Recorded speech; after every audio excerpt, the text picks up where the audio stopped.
your life isn't waning blue. It's a matter of time, a matter of time. Don't need to look far to find it.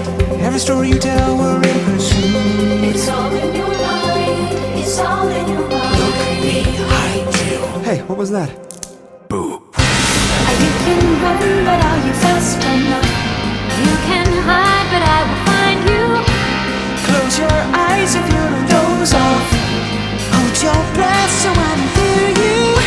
The trail of tears that you will leave me will lead me straight to those that fear me.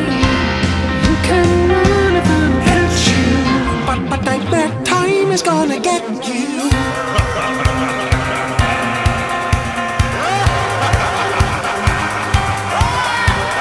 Take every precaution, babe. Get out the caution tape, 'cause the timer is ticking down.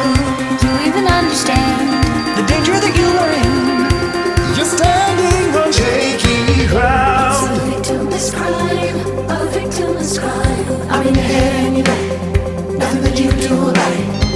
It's all by design, all by design. Right behind you. Where'd he go? You can run, but are you fast enough? You can hide, but I will find you. Close your eyes if you don't doze off. Hold your breath so I don't hear you. The trail of tears that you will leave me will lead me straight to those who fear me. You can run if I don't catch you, but nightmare time is gonna get you. Just run away if you want, if you dare. The nightmare's gonna get you. Just run away if you want, if you dare. The nightmare's gonna get you. Just run away if you want, if you dare. Daddy's gonna get you. You can run if I don't catch you, But the nightmare time already caught you.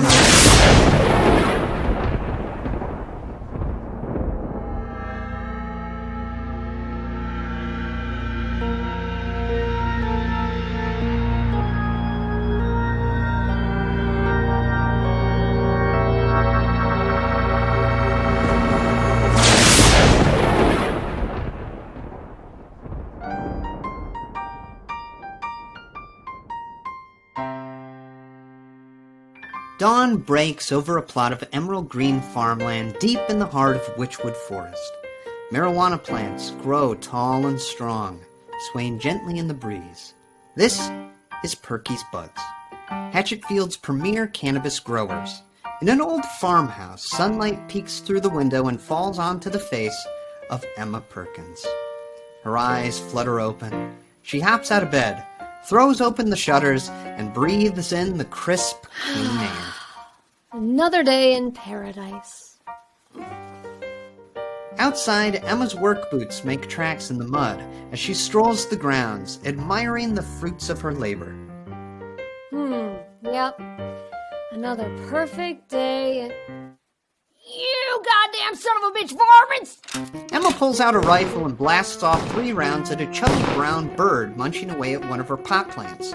The bird rips off another beakful and takes flight. Ziggs! Get them birds! Back at the house, Emma's summer farmhand, Ziggs, tumbles out of bed. Shit. Moments later, Ziggs bursts out the front door. They're wielding 2 pistols, firing wildly. The bird darts through the sky as Emma and Ziggs unload an absurd amount of ammo. It dives and vanishes amongst the crops. Did we get him? Nope. Nighthawks. They are wily birds. Just then, Ziggy's ears perk up. Off in the distance is a faint chanting. Hey ho, heck no, Perky Buds got it. What's that? Hey ho, heck no, Perky Buds. More varmints. Out at the entrance of Emma's pot farm, 2 kids from Hatchetfield High march around waving signs and shouting. Hey ho, heck no, Perky Buds has gotta go. Emma and Ziggs pull up to the front gate on a large tractor. Emma glares down at the teens, Gabe, a dorky choir boy, and a holier-than-thou church girl notorious for her unrelenting prudishness, Grace Chastity. What do you want, Grace? What do I want? I want a town that's safe from your drugs. This devil weed isn't just bad for the community. It's threatening the checkered-tail nighthawk population. Yesterday, I found one so stoned he wouldn't get out of the road. It caused a traffic jam. People were late, Emma. Late to church. Look, I don't want these damn birds eating my crops either. Yeah. I mean, we just tried to shoot one. Shoot one? Are you high? Checkered-tail nighthawks are a protected species. They only live on this island. If you harm one of those majestic creatures, then we might just have the legal authority to shut you down. Hey, ho, heck, no. Perky's butts has gotta go. Did I mishear that, Ziggy, or was that a threat? No, it sounded pretty hateful to me, Perky. We don't take too kindly to threats around here. Ziggs, get these nerdy prudes off my property. With pleasure. Latched to the back of the tractor is a wood chipper. Ziggs flips it on and tosses a bag of manure into the feed. Vroom. The fertilizer sprays out the discharge chute, raining down on Grace and Gabe. They drop their signs, hop on their bikes, and retreat. Ziggs turns off the machine and smiles. It's the simple things, you know? That evening, Emma and Ziggs sit on the porch passing a joint and watching the sunset over their glorious harvest. Look at it, Ziggy. My dream. It is beautiful.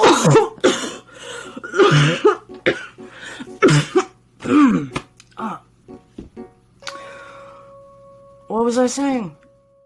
You know, I used to grow and sell my own weed in high school. Not sure exactly who coined the name, but no one could get enough of Perky's buds.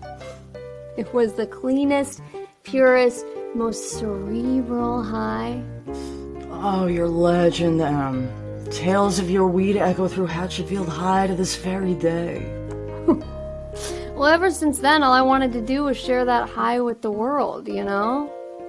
And when I graduated community college and unlocked my inheritance, I found out my parents owned all those acres of witchwood. It's like it was meant to be. It'd be perfect if it weren't for those goddamn nighthawks eating my weed. Emma, what are we gonna do about them? I don't know, Ziggy. Listen to him out there, laughing at me. Fucking birds. Alright, let's order some donuts. The next day, Ziggs stands alone in the field pruning the plants, occasionally puffing a joint, when suddenly a voice pipes up. Hey, pass that J, dude. Don't bogart that shit. Huh? Ziggs turns one way, then the other. There's no one there. They scratch their head, confused. Then they notice a nighthawk perched on a nearby bit of fencing. Now, did you just say that, or did I think it? The nighthawk stares at them blankly. Listen, little buddy, you can't keep eating this stuff, alright? I'm gonna have to shoot you, and I don't want to do that. Okay, I'm a vegan. The bird cocks its head. Aw, don't look at me like that. Fine. Let's just keep this between us, alright? Ziggs takes a big hit off their joint and blows smoke into the nighthawk's face. The bird breathes it in and ruffles its feathers happily. Alright, there. Now, I'm cutting you off. Then, another voice calls out. Hey, you. Ziggs turns to see a rough-looking man standing at the edge of Emma's land. Hey, dude. 3 more equally rugged men saunter out of the woods. Dudes? The first man spits a mouthful of chewing tobacco. We'd like to have a word with Perky. She's up at the house, man. That's all the fuck back there. Then you better move your ass. Oh, look. Isn't this, like, private property or something? We insist. The man lifts the bottom of his flannel shirt, revealing a pistol tucked into his jeans. Whoa. Chill, dude. I'll go get her. Peace and love, man. Peace and love. Moments later, Ziggs stumbles through the front door of the farmhouse. Hey, Emma, there's a bunch of Republicans out here. Not Grace again. No, like scary ones. The Metzgers. Emma throws open a storage closet. She grabs a leather belt with 2 holsters and buckles it around her waist. She loads fresh clips into her pistols, then hands a rifle to Ziggy. Back outside, Louis Metzger spots Emma and Ziggs heading his way, packing heat. He smiles with rotten teeth and turns to his brothers. Well, there she is, boys. The pate hate. I don't know, Louis. That sounds like you're calling her an attractive toilet. Shut up, you dumb bastard. Daddy don't like crude humor. And where is your daddy? Emma stands at the edge of her property, her hands resting on her guns. I already said I wasn't going to talk to you, jizz stains. If Bob Metzger has something to say to me, he can do it himself. Well, it's your lucky day. You better watch your mouth. Daddy don't like the word jism. More of the Metzger clan comes tromping out of the woods, carrying a makeshift litter. Sitting aloft is the family patriarch, Bob Metzger. They set down the old man and he shoos them off with a wave of his hand. He leers at Emma from beneath his wide-brimmed hat. All right, Emma Perkins. You wanted me. You got me. Don't you think it's time for the kids to move out, Bob? Get their own place? Maybe in Clivesdale? My kin stays with their daddy on our land. Land we paid for with blood. And as long as they stay on that land, we don't have a problem in the world, Bob. But I will not have them harassing my employee. They're creeping around, pulling this deliverance shit. It's nobody's business but mine what I do on my property. What you done on your property is an abomination. I don't give a toot about the grass you've been growing. Hell, your great-granddaddy and I made our living running rum across the border. It's what you done with the trees. You cut down acres of them without a thought of what it might do to this town.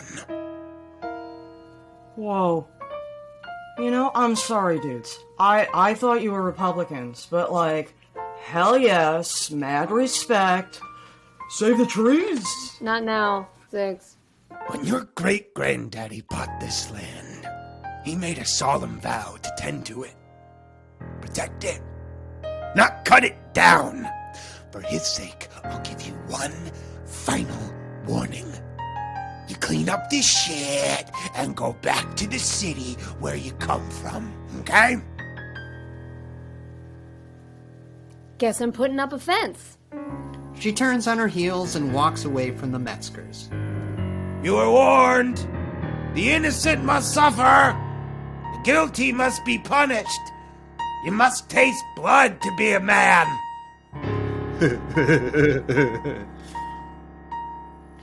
That night, the moon hangs low in the sky. Inside the farmhouse, Ziggs holds a painting they've been working on for the past 2 weeks. An art student at Hatchetfield Community College, Ziggy is Emma's farmhand and graphic designer. So, as we all know, the Hatchetfield Honey Festival is coming up, and it is the perfect place to get the word out about our fine product. But if we expect people to leave their friendly neighborhood dealers, we gotta catch their eye. So, say hello to the new official logo of Perky's Buds. They whirl the canvas around to reveal a buxom woman, wearing a pot-leaf bra, flipping the bird, and riding atop a giant flying joint. Huh. Pretty kick-ass, right? It's like a pinup. Sex sells, Emma. No, I don't like that. That's not our brand. Perky's Buds is about raging against the capitalist patriarchy in like a chill way, while still making tons of money. This drawing is like too favoring of the male gaze. What are you talking about? It's my gaze! And I like tickle bitties. You know what? Perky shouldn't be a person. Perky should be like a dog. A good dog. Okay. Yeah, that could work. A dog. With tickle bitties. Let's put a pin in this for now, huh? We've got more important work to do. Emma pulls out a baggie of her signature weed. Like testing the product. Maintain quality control. I love this job. A few hours later, an extremely stoned Emma lies on the couch. She doesn't realize it, but she's been staring in silence at Ziggy's pinup girl logo for the past 30 minutes. Suddenly, the buxom girl winks at Emma, or at least, Emma thinks she does. Emma winks back. You know what? She's growing on me. Outside, there's a rustling. Ziggy jumps. What was that? Did you hear something or did I? Calm down, Ziggs. You're paranoid. It's making me paranoid. Sorry. I was just, I was thinking about those Republicans from earlier. What? You think they're gonna come kill us? No. I was thinking about how they're gonna cancel out my vote in the next election. Oh, but they could kill us, couldn't they? Oh, holy shit! Oh, they could kill us! Ziggs, relax. Emma sits up and stuffs a donut into her mouth. She decides the time has come for her farmhand to know the truth. The whole truth. I'm gonna tell you something, Ziggs. The secret of Perky's Buds. You ever wonder why we grow such good weed? I mean, we're terrible farmers. Oh, shit. Oh, you noticed? It doesn't even matter. Not even a little. Back in high school, I used to grow pot in my closet. Like, I didn't even know it needed light. I forgot to water it, the dog pissed all over it. But still that weed flourished. And I worked on pot farms all through my 20s, and I was like, why is this so hard for these guys? Growing pot's easy. And then I found out it's not. It's like really difficult. So how was I churning out that top-notch bud when I had no idea what I was doing? I'll tell you. Every plant I ever grew was potted in dirt taken from right here. Witchwood Forest. It's the soil. Things grow here. They grow fast and big and different. The soil here, it's magic. So, if the soil's magic, then the trees are magic. Do you think that's why those dudes were so mad that we chopped them all down? Oh, they don't give a shit about trees.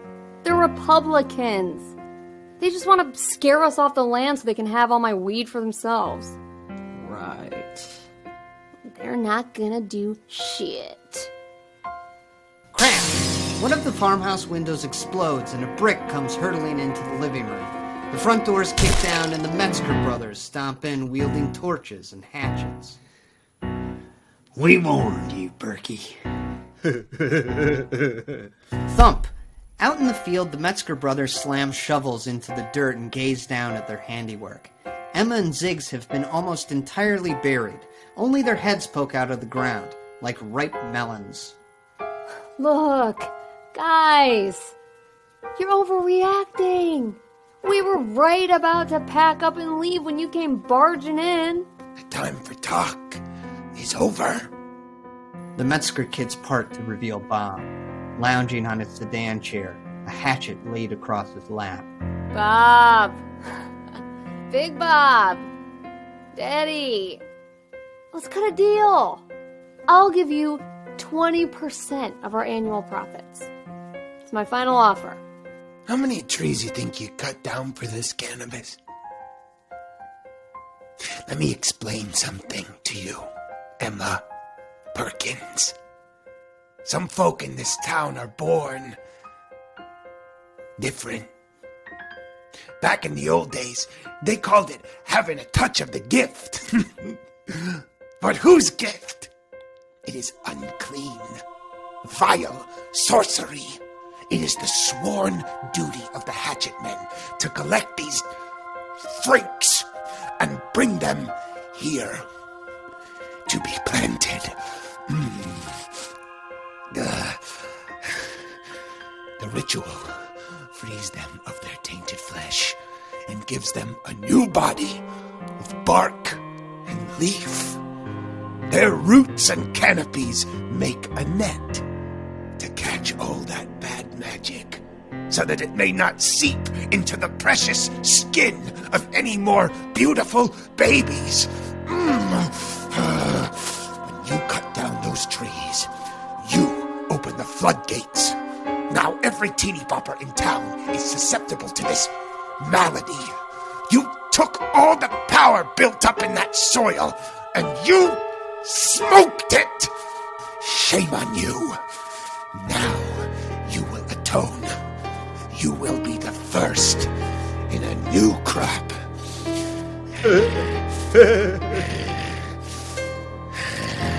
All right, boys.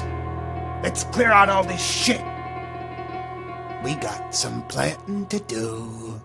A tractor roars to life with Carl Metzger at the wheel. He plows directly into Emma's crops. The twirling blades of the front-mounted wheat cutter leave nothing but flattened, shredded pot leaves in their wake. My weed! Bob Metzger tosses a shovel to Lars. Finish burying these two.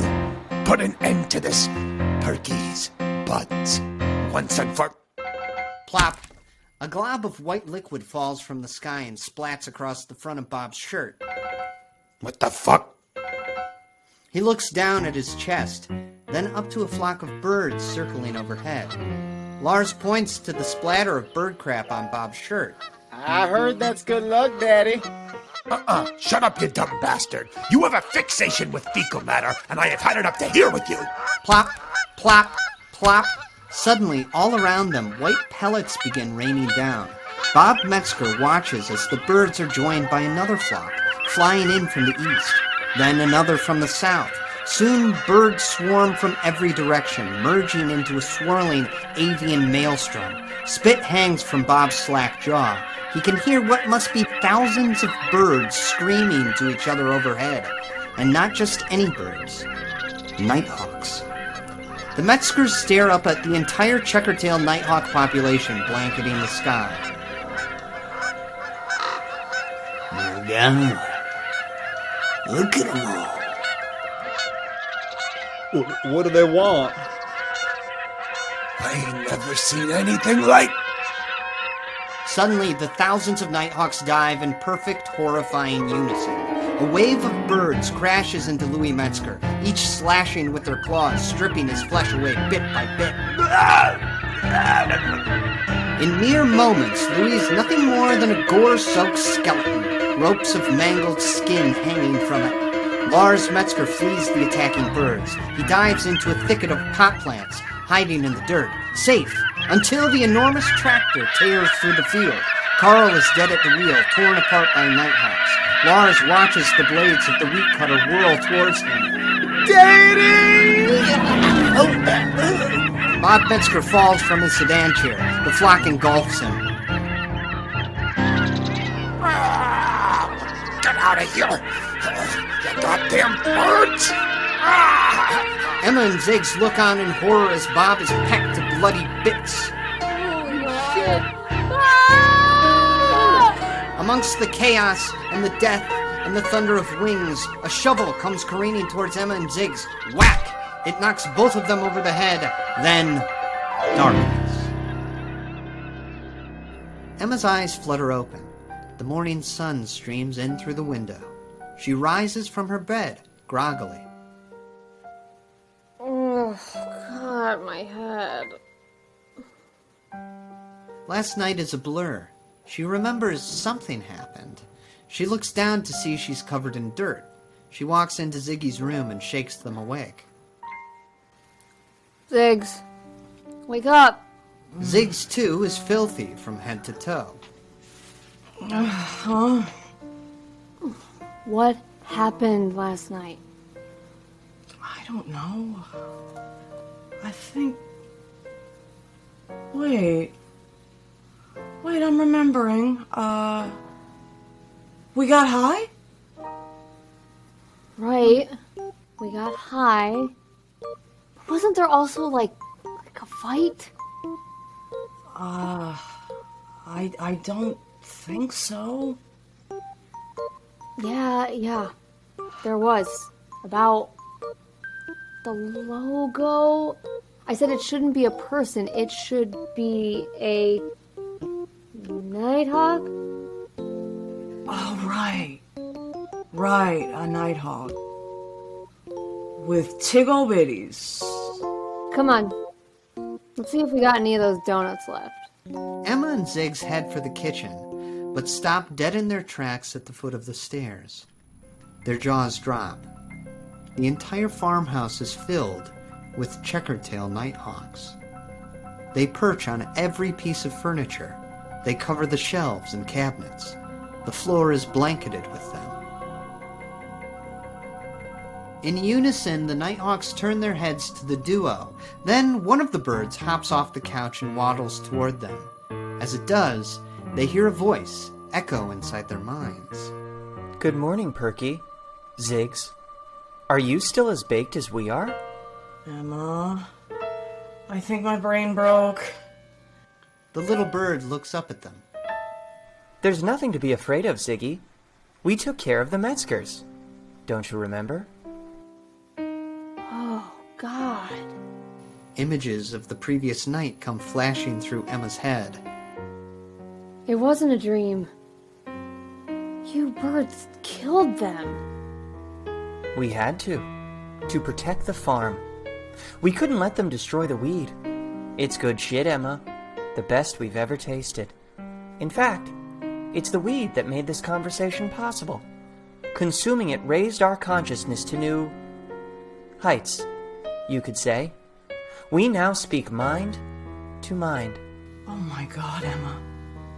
Your magic weed made the birds psychic. Just telepathic, for the time being. If we get high enough, who knows the limits of our mental capabilities? Why, mere months ago, I was a nameless, thoughtless animal. Now, I speak for the flock. I am Ezekiel, elected leader of the checkered-tail nighthawks. Hi, Ezekiel. So, are you ready to get to work? Work?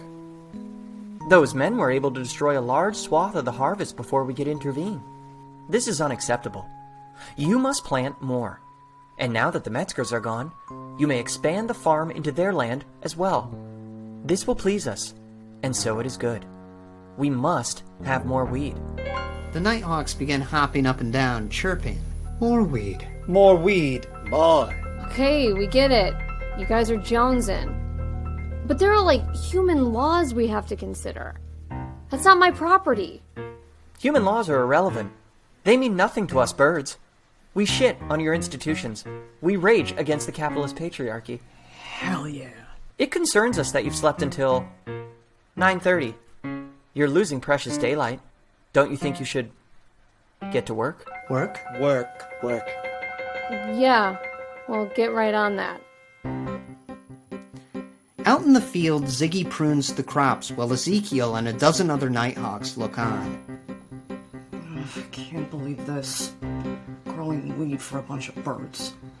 Nothing in the Craigslist ad about this. Ziggy pockets their shears and starts back to the farmhouse. Where do you think you're going? To drop a deuce? What does this mean? To drop a deuce. To take a shit? Ezekiel turns to one of his bird companions. Humans puzzle me, Isaac.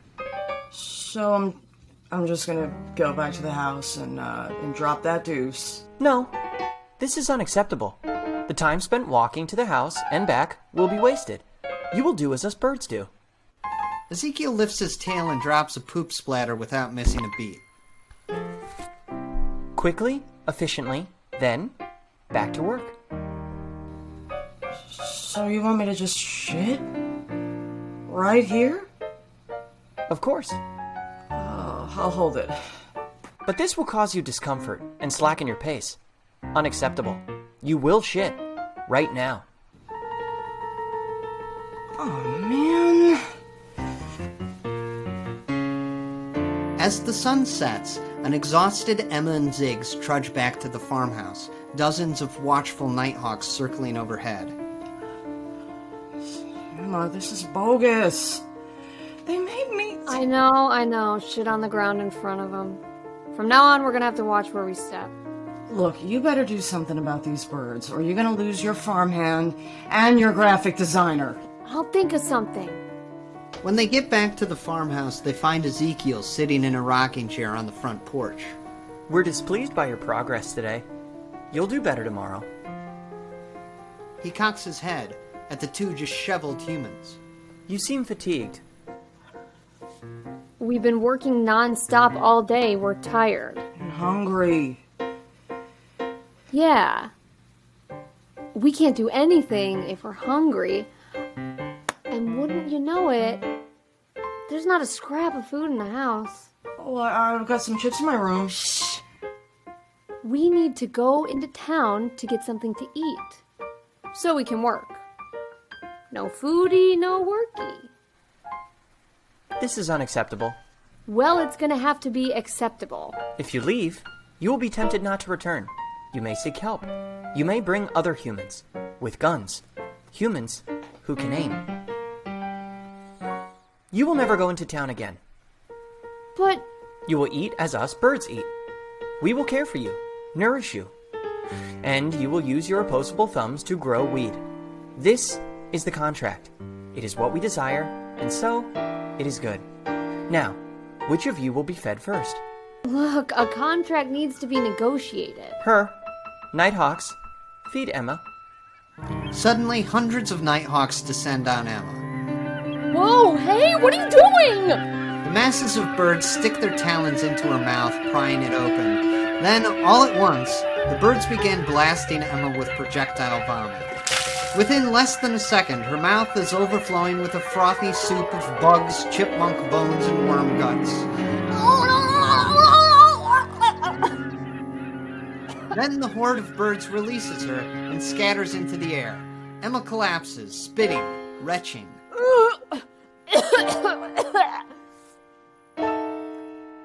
Very good, Emma. Now you, Ziggs. No, dude, no, I'm not hungry. Ziggs backs away, but the birds surround them as well. They latch onto Ziggs' body, forcing their mouth open. No, I can't do this. You're just shitting for Ziggy. The nighthawks proceed to fill Ziggy's mouth with buckets of piping hot vomit. Oh, no! Ziggs falls to the ground beside Emma. Ezekiel is pleased. Now, go to bed. Rest. Tomorrow you will work harder. Okay. The two rise miserably and shamble toward the farmhouse. Ezekiel stops them. Not upstairs. The barn is acceptable for you. The house is ours now. We're going to get stoned and watch Netflix. Preferably something about... birds. That night in the barn, Emma paces frantically while Ziggs lies on a pile of hay, rolling a joint. Okay. Perky's Buds is my dream. I'm not gonna let it get hijacked by a bunch of birds. How are we gonna get rid of them? Oh, I don't know.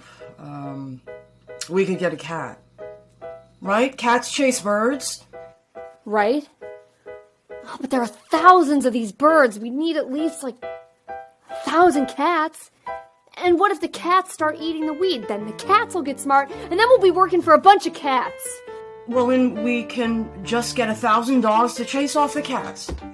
Doesn't matter if the dogs get smart, because dogs are nice, and they'd never do this to us. Well, we can't even get to the car, so this is all a moot point. What else could scare off birds? Scare birds. Scarecrow? Scarecrow. No, but these aren't crows, Emma. They're nighthawks. Doesn't matter. They're dumb birds. This is gonna work. I don't know. Look, we just need to distract them long enough to reach the car. Then we can go get all those cats. Right. You know what? We should just get the dogs too while we're out. Yeah, obviously. Oh man. Riding in the car with all those dogs. This is gonna be so fucking fun. All right, let's make this Scarecrow. Give me your clothes. Emma grabs Ziggy's shirt and tries to pull it over their head. No. This is my Grateful Dead tee, Emma. It's my fave. So what? We need it for the Scarecrow. Oh, here. She picks up a burlap sack and tosses it to Ziggs. You're the artist. Draw a face on that bag. An hour later, Emma stands in her long johns, looking at a scarecrow she's constructed by stuffing their clothes with straw. Okay. This is okay. I'd be scared of this guy. She looks to see how the face is coming along. Ziggs sits, taking a hit from their joint and putting the finishing touches on a pleasant, completely non-threatening face. Ziggy! What the hell? Why does he look so friendly? Don't make him scary! Give him angry eyes and sharp teeth! Emma, this whole plan hinges on those birds believing this is a real guy. Nobody is gonna believe this dude in a Grateful Dead tee is walking around looking all hateful and shit. No, he's a deadhead, bro. He's gotta be cool as hell and chill as fuck. Fine. Just hurry. Later, with the finished scarecrow in hand, Ziggs and Emma peek out the barn door. All right. Coast is clear. Come on, let's plant him. The two run out and stake the scarecrow in front of the farmhouse. Inside, the nighthawks are stoned and distracted, gathered around the TV. They're watching an episode of Planet Earth. On screen, a bird of paradise hops and bobs, performing a mating dance. Ezekiel is scandalized. Oh. Well, this is just porn now. The next morning, the entire flock is gathered around a mysterious stranger who appeared sometime during the night. He stands motionless in front of the house. He wears a Grateful Dead tee and a pair of women's pants. A pleasant expression is painted on his face. Who is he? Where did he come from? I don't know. I cannot hear his thoughts. His mind is so vacant. I'm frightened, Ezekiel. Perhaps we should leave. And let this man smoke our weed? Isaac, never speak to me again. I shall handle this. Ezekiel hops toward the intruder. You there! Stranger! From where do you fare? No response. You will answer me, human, or the consequences will be most severe. Again, the figure remains silent. The other nighthawks begin chattering amongst themselves. The stranger says nothing. He defies Ezekiel. Perhaps Ezekiel is weak. Perhaps we could all defy him. Ezekiel flaps his wings at them, angrily. I can hear your thoughts! Silence! Silence! Emma and Ziggs peek out of the barn. Their scarecrow is working like a charm. Okay. They're distracted. Let's go, go, go! They make a break for Emma's car. Meanwhile, Ezekiel's patience with the scarecrow has worn thin. All right. I gave you fair warning. Nighthawks, attack. The birds do not take wing, however. They remain perched, apprehensive. Ezekiel glares at them. Well? The flock stares back, unmoving. Cowards! One nighthawk leans to his fellows. Would Ezekiel send us to do what he dares not? I wonder if he truly speaks for this flock. Sensing that he could have a full-blown mutiny on his talons, Ezekiel calls out, Fine! I'll do it myself then. I shall peck this man to death with my own beak. Alone, the nighthawk boldly waddles toward the stranger. Then a breeze blows by, causing the scarecrow to tilt to one side. The sudden movement causes the little bird's courage to falter, and he flutters into the air, cooing. Coo! In the distance, the engine of a human automobile revs. Emma's car. Ezekiel senses foul trickery, turns to the scarecrow and pecks it, pulling out a beakful of straw. We've been deceived, nighthawks. After them. Don't let the thumbs escape. Emma's car zooms down a gravel path, heading for the farm's front gate. We did it! Those stupid birds! But the moment of triumph dies when Ziggy looks in the rearview mirror. Emma? At first, it's nothing but a scatter of birds in the distance. Then, the horde swells, until the entire sky is blacked out by nighthawks. Emma! Emma glances over her shoulder. Oh, shit. She watches the feathered wave of death rush toward them. Oh, shit! Slam! Slam! Slam! The nighthawks swarm the car, hurling themselves into it. Emma can't see a thing. The windshield is obscured by flapping, clawing birds. The glass on the windows begins to crack. Then, crack! Emma's car plows into a tree. The force of the impact shatters the windows, and the nighthawks come flooding in. Emma throws open her door and dives out, but Ziggy is engulfed by the birds. Ziggs! Emma! Ziggs is swallowed by a sea of feathers. Emma yells into the mass helplessly. I'll come back for you! Then she turns and runs. She weaves through trees, hopping down branches, until she finally reaches the main road. Help! Help! Somebody! Anybody! She looks around, desperately for a passing car, a jogger, anyone who could help. The street is empty. Emma collapses, defeated. Then she hears a faint singing getting closer. La la la la la la. Grace Chastity crests the hill on her pink bicycle. Emma runs to her and grabs hold of the handlebars. Grace! Quick! Give me your bike! No way! I'm headed to a babysitting appointment, and there's one thing you better hurry up and know about Grace Chastity. I'm always on time. No, you gotta help me!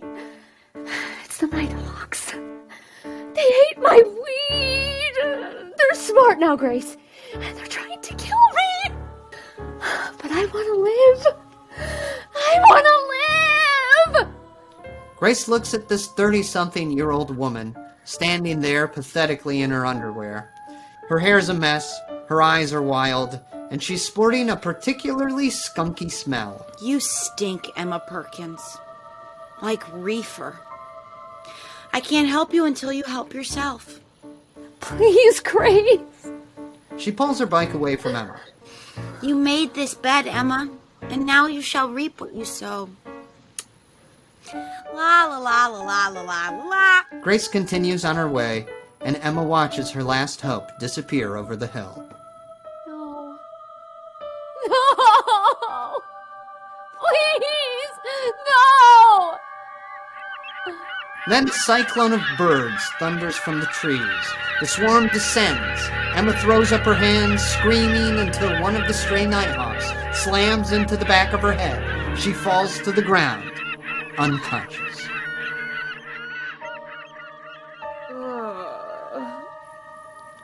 Sometime later, Emma comes to back in the barn. It's filled with legions of birds glaring down. The flock parts, and Ezekiel waddles forward. You must think you're very clever, don't you, Emma? We had a contract, and you repaid us with deceit and treachery. Well, we shan't make that mistake again. You're all talk, Ezekiel.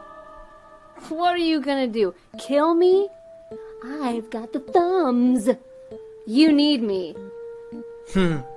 Humans. Your arrogance knows no bounds. It is true. Your thumbs and bodies are tools, much needed tools. like a tractor. But tell me, Emma, does a tractor need a mind? What? Unfortunately for you, our powers have grown. Let us show you. The barn door creaks open, and someone lurches in. It's Ziggs, but any semblance of conscious thought has left their eyes. They stumble forward awkwardly, as if each of their limbs is being puppeteered by a separate will. Ziggs? Ziggy? What did you do to them? You animals! If enough of us focus, we can not only speak into your minds, we can control them. We can drive you, like the farm equipment you are. Ziggs trudges closer. Emma backs away. Basic motor functions. That's all you need. Your memories, personalities. These are faulty parts. Perhaps they can be removed entirely. You shall be the test subject, Emma, and I shall be the surgeon. With mine own beak and talon, I shall peck away your unnecessary brain matter, and I'll shit it out in little white globs all over your precious farm. Then I'll do the same to all of Hatchetfield, and there will be weed as far as the eye can see. You should be happy. Perky's Buds is going to be a great success. Ziggy, restrain Emma. Ziggs shambles forward, extending their arms. Emma whirls around. She's surrounded by birds. There's no escape. She pleads. Ziggs, I know you're in there. You gotta fight. Push those birds out of your mind. Funk! Ziggy punches Emma right in the nose. Alright? That's your one free shot, dude. Break their control, or you can look for another job. Whack! Ziggy lands another punch. Okay. Now I'm gonna kick your fucking ass.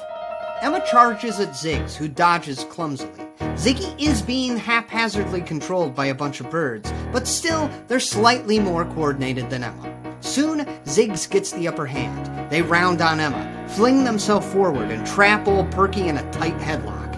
As Ziggs squeezes, Emma chokes, gasping for air. Desperately, she reaches around to Ziggy's backside, her hands searching for something. The one thing she knows Ziggy is never without, and there it is. Tucked away in the lining of their long johns, Emma pulls it out and flicks it open. Ziggy's lighter. Time to blaze, you fucking birds! She tosses the lighter into a huge mound of dry hay. It bursts into flame. Panicked, the nighthawks take wing, flapping wildly, but they only succeed in fanning the flames. The fire spreads. Within moments, the barn is a smoky, smoldering hell. With the birds preoccupied, their hold on Ziggy's mind dissipates. Emma? Thud! Emma punches Ziggy, unaware the fight's over. Oh my god. Ow! Ziggs? Is that you? Yeah, it's me, you sucker-punching dickhead. Now I'm gonna kick your ass. Come on. She grabs Ziggy's arm and they race for the door. After them!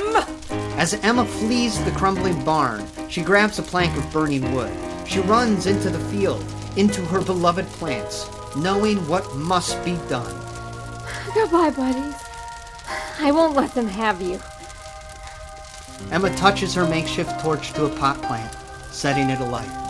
She runs through the field, spreading the flames to the rest of the harvest. Enraged, the nighthawks give chase. They swoop towards Emma with single-minded determination to tear her apart. Then, that murderous rage begins to fade. The flock is starting to feel a lot more chill. What they don't realize is that while they've been chasing Emma, they were breathing in lungfuls of smoke from the burning magic weed. The birds are stoned to the bone. Oh, that's some good shit. With fire all around, and aimless nighthawks whizzing past, Emma and Ziggs run for cover in the farmhouse. Ezekiel screams, struggling to regain control of the flock. Isaac, what are you doing? They're heading for the farmhouse. Give chase! Fuck that. I'm chasing the dragon, bro. Isaac cozies into a mound of dirt. Damn you, Isaac! Anger stews in Ezekiel's heart. A rush of fury floods his psychic mind. Then, whoosh! A flaming pitchfork flies from the burning barn and impales Isaac, pinning him to the ground. Shunk! Ezekiel's eyes widen as he realizes he made the pitchfork move. Power courses through his tiny body. He raises his wings. Yes! Yes! I am ascending! In the farmhouse, Emma and Ziggs rush to the cabinet where they keep their firearms. Maybe they can shoot their way out of here. They pull open the cupboard, but it's empty. Guns. Guns. Where are the guns? Oh, Emma! They turn to find Ezekiel flapping in the corner. Around him, floating in the air, is their entire arsenal of weapons. It's human season! Ezekiel flexes his telekinetic power, and the guns fire. Bang, bang, bang! Emma and Ziggs dive into the kitchen as bullets riddle the hallway. Shit! What are we gonna do? Emma spots something in the living room. I've got a plan. Ezekiel flutters down the hall, hunting his prey. Emma! You can't escape me! Don't even try! Don't you see I've become the most powerful being on Earth? A bird! Surrounded by a flock of floating guns! Ezekiel reaches out with his mind, feels for Emma. There! The living room! He whips around. Through the doorway, he spots the shape of a woman. Bang, bang, bang! He unloads. The figure's torn to pieces by a spray of ammo. She falls back. Ezekiel flaps over to find a painting of a well-endowed woman riding a flying joint.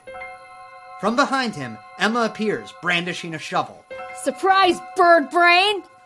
Whack! Emma swings, hits Ezekiel, and the bird goes flying. Smash! He crashes through the window and into the wood chipper Ziggs has waiting just outside. Voot! The nighthawk goes through the grinder and shoots out the other side, a small tuft of feathers and blood. Emma looks down at the buxom woman in Ziggy's logo. I knew I liked her. Boom! Outside, the flames have spread to the tractor's gas tank. It explodes. Ziggy flees the falling debris. They run back inside. Emma, the fire. It's out of control. I don't think we're getting out of this one, Perky. Emma looks out at her burning farm. The inferno rages. No way they'd even make it to the tree line. Guess there's only one thing to do. From under her bed, Emma retrieves a metal lockbox. She and Ziggs ascend to the roof. They gaze out at the carnage below. A sea of flames. The nighthawks are so exquisitely stoned they don't even realize that they too are burning. Emma opens the box. Inside is the fattest blunt she ever rolled. I was saving it for a special occasion. Guess this'll have to do. Let's go down in a blaze of glory. She passes the joint to Ziggs. It's been an honor. Ziggy takes a nice, big hit. Alright, that's enough. Don't bogart that shit. They pass it back. Emma takes it and proudly recites what she swore in high school would be her final words. Fuck the patriarchy. Fuck it.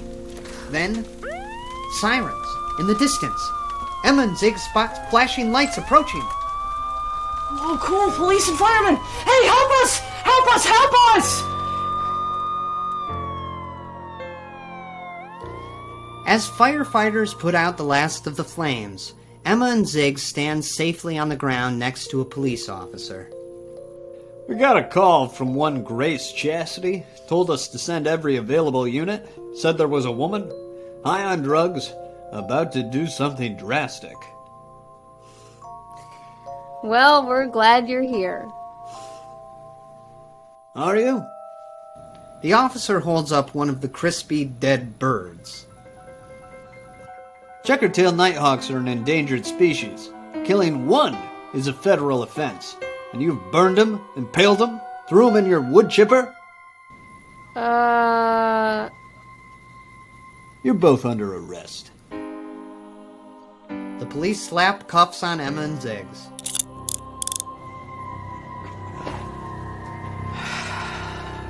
I hate this job. When the hatchet's in your back and the week has got you feeling down. When the racket's on attack and the coffee's got you jacked and wound. Just up the county road, there's a farm the townies know that'll hook you up with all the perks you can think of. Just smoke a fatty bowl of Perky's buds. Just roll the fatty of Perky's buds.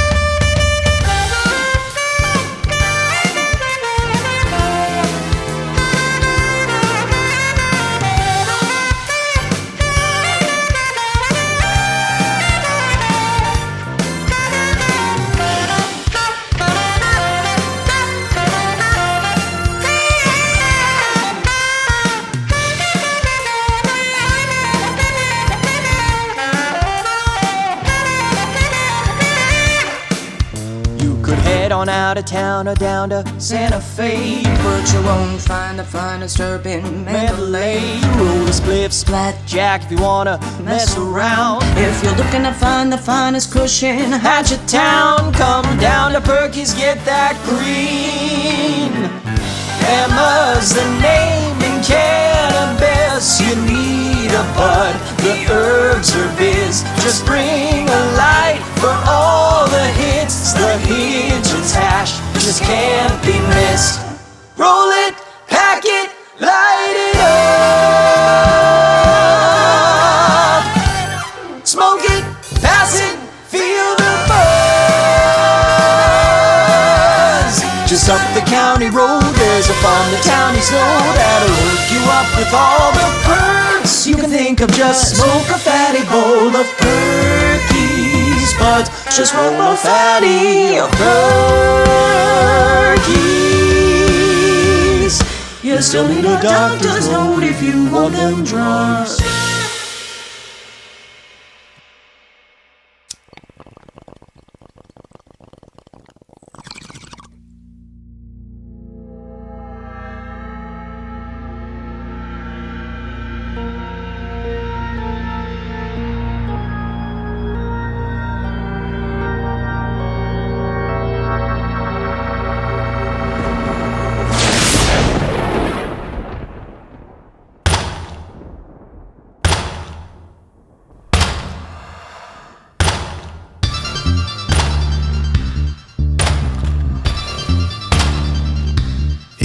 You're running for your life. He's got you hiding out of sight. He's got you sweating through the night. He's not quite human, that's for sure. He is a walking night terror. He'll run you down now at the scene of the crime now. And his blade is sharp as a saber tiger's bite. And if you think you'll stand your ground, you better think twice. Whoa, oh, oh, oh. He's got the size that humbles. He's got the hands that rumble. He's got the steps that crumble ground. Oh, the sound. He's got the time for trouble. He's got the mind of a psycho. He's bound to stab you in the back.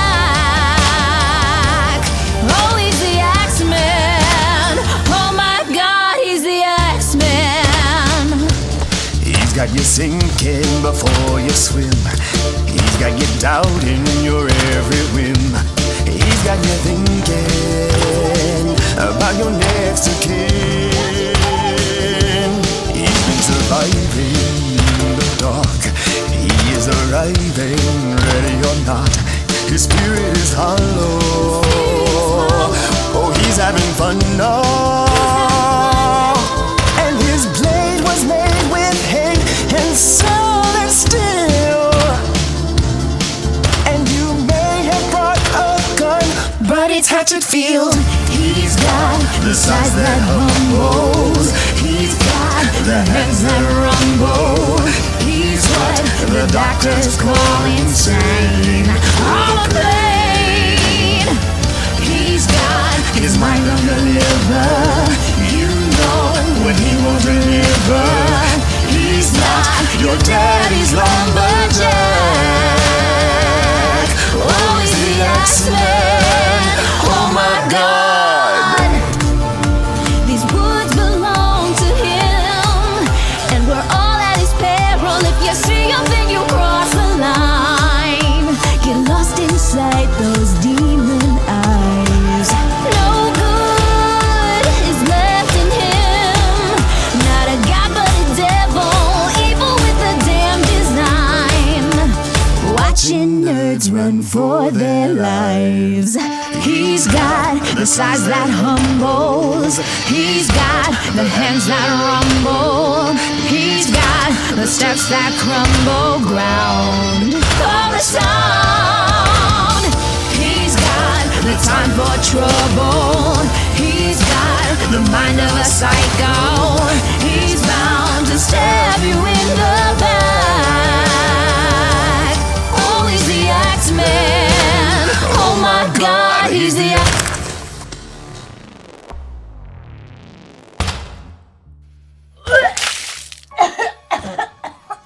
After a night of beer pong and Jaeger bombs, Stephanie Lauder pukes into the toilet of a restroom at Hatchetfield High. She knew she'd pay for drinking so much on an empty stomach, but it was the last party of the school year. As the hangover thumps in her head, fellow student Grace Chastity peeks up from the next stall over. Oh my goodness! Steph! Are you alright? Beat it, Chastity. You got a tummy ache? Was it the meatloaf? I ate the meatloaf. Relax. I didn't eat anything. That's the problem. I'm just a little sick this morning. Sick? Morning? Sickness? Oh, heck. No heckin' way, Steph. Are you pregnant? Yeah, Grace. I'm pregnant. The sarcasm lost on her, Grace marches from the restroom. Weeks later, a stretched Cadillac Fleetwood thunders down a dirt road. In the back seat, Steph tries to explain. How many times do I have to tell you, Dad? I'm not pregnant. Across from her sits Solomon Lauder, the mayor of Hatchetfield. So what? You think you're getting out of this on that little technicality? This isn't fair! Stephanie, I'd like to have an intelligent conversation with you if you don't mind. In other words, shut up.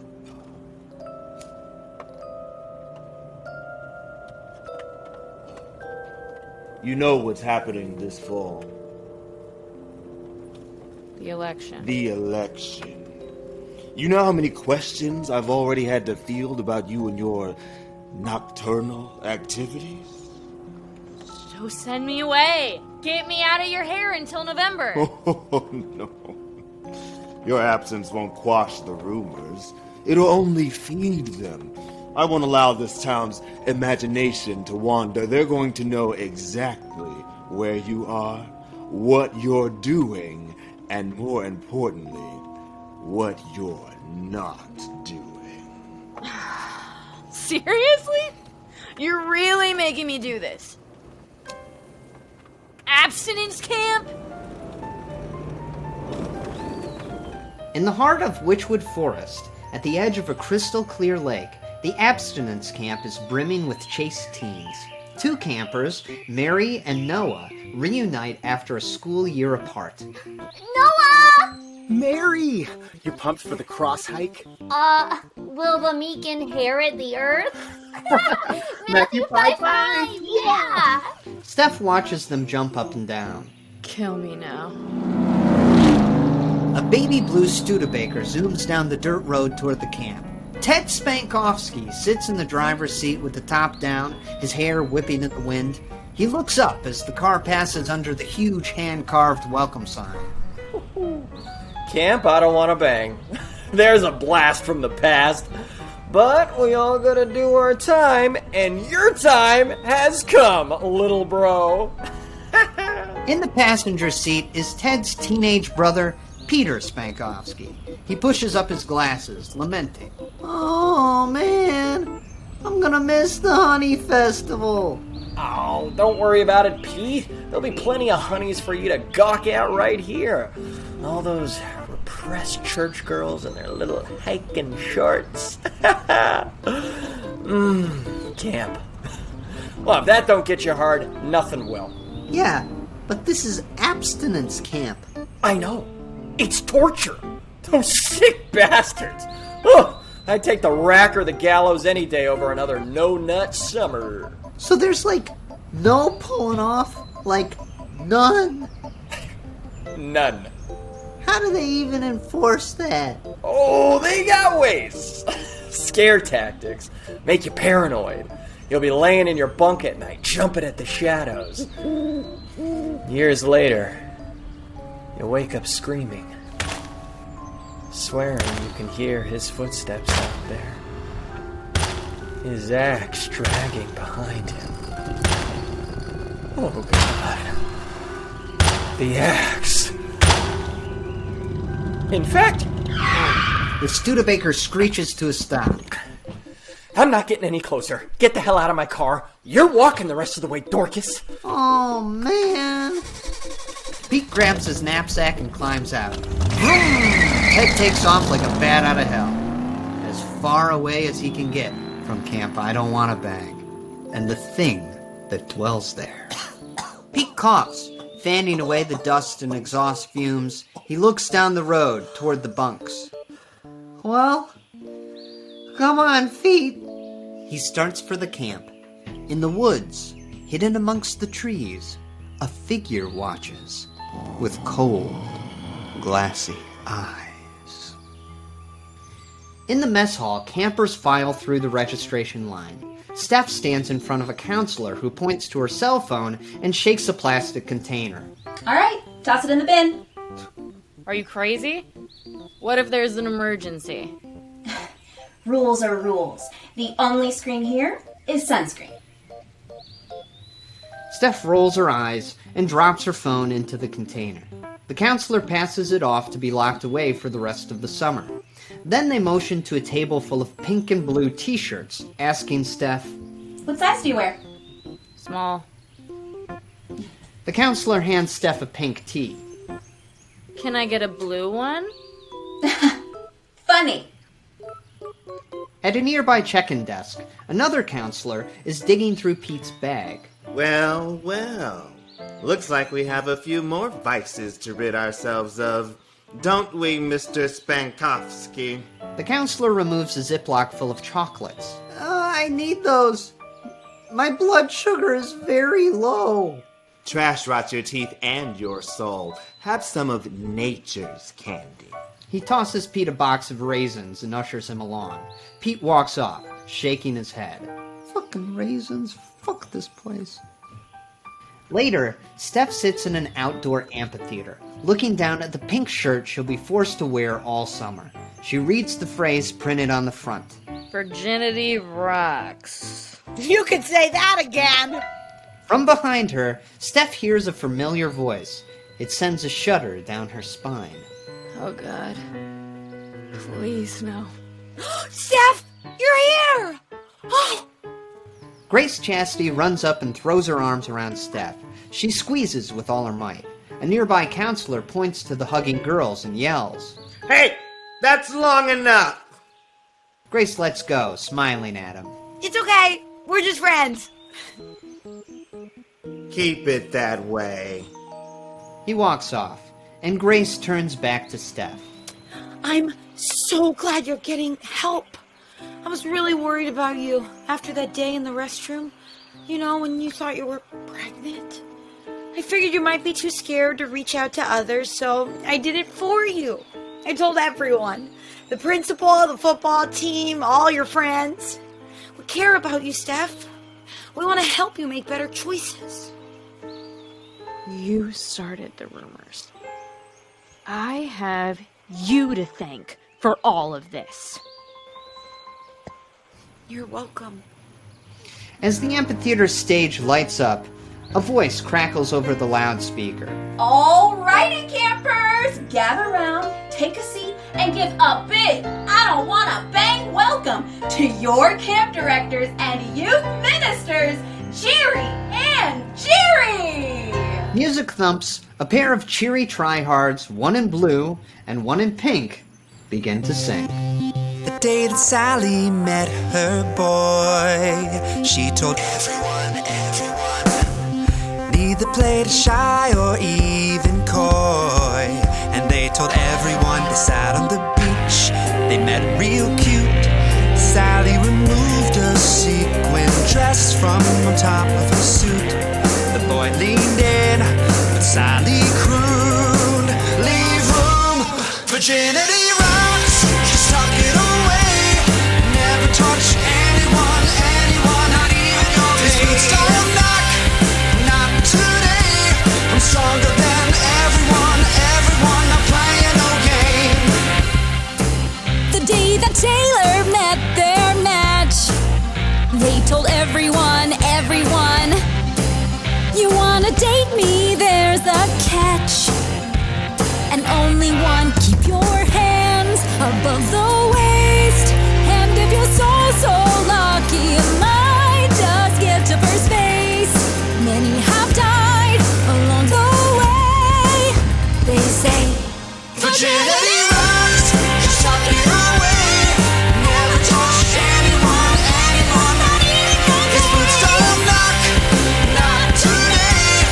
I'm stronger than everyone, not playing no game. you might feel that urge inside you to sexually procreate. But let the spirit inside convince you it's best to lay in wait. You're gonna be a daddy or mom if you mate. Virginity Rocks. Feel that urge inside you. You're cool enough to handle it. No accident or abstinence. You just let the beat inside you. My consciousness is fabulous. I'm celibate. It's scandalous. The song ends. The campers cheer. Steph's flesh crawls. All right! Amen, everybody! A to the men! And women! That's right. We're a progressive ministry. We believe both boys and girls can and should have the power to just say no! I'm Jerry with a double R-Y, and this is Jerry with a single R-I. And don't worry if that's too complicated for you. You can just call me Boy Jerry. And I'm Girl Jerry! And we're here to pack your summer with play, purpose, and prayer. Wow! Cause who needs sex to have fun? Not me. We're both voluntarily celibate. Woo woo! I'll take canoes over condoms any day. In fact, we have some counselors coming through the aisle with pamphlets about the dangers of contraception. I think it's important that everyone give those a read. Seriously, guys, this information could save your life. You said it, Girl Jerry. All right, boys to the blue cabins with me. And I'll show the girls to the pink buns! The next morning, a bugle blasts the wake-up call. Grace happily hops from bed, fully dressed and raring to go. Steph groans, pulling her pillow over her head. The The campers are shuffled off to their various activities, swimming, archery, the rope course. In the Arts and Crafts Pavilion, Boy Jerry and Girl Jerry stand by a table of pre-packaged wallet-making kits and metal stamps. All right, listen up, campers. First, you pick a strip of leather. Then, you choose your design, grab a mallet, and head on over to the beading table. You whack it for a while, stitch it up, and you end up with one of these. He holds up a completed wallet. I tell you kids, nothing gets out that pent-up frustration like making a wallet. Why, this is the very same technique that ye old settlers used to make their wallets. Really? With these cheap kids from Hobby Lobby? The other campers turn to glare at Steph. Huh. You got a bit of an attitude. Don't you, Miss... Lauder? I've been told. Why don't you step into my office? The Jerrys lead Steph outside. Ah, fresh air and a warm breeze. That's all the AC I need. So, Stephanie Lauder, the mayor's kid. I heard about you. Little Miss Bun in the Oven. That was just a dumb rumor. Teen pregnancy is no joke, Steph. If you don't start taking this work seriously, you're gonna end up with a child before you're ready. You're gonna have to drop out of school. Your family will disown you. Where are you gonna raise that baby? In the woods? We just want to help you. Hey, it's okay, Girl Jerry. He puts a hand on Girl Jerry's shoulder. She falls into his arms. I got you, Girl Jerry. Hold me, Boy Jerry. I will, Girl Jerry. They cling to each other. Boy Jerry runs a hand down Girl Jerry's back. She shudders, hips bucking. He sniffs her hair. God, you smell amazing. Steph watches them awkwardly. Boy Jerry rounds on her. Look at what you did. You upset Girl Jerry. I ought to cover you in syrup. Go make a wallet. Later, a counselor leads a line of hikers down a forested path, chanting, I don't know what I've been told. I don't know what I've been told. Abstinence is for the bold. Abstinence is for the bold. The counselor yells to one of the campers lagging behind. Keep up, Spankovsky. I can't. My blood sugar. These raisins suck. Power through it.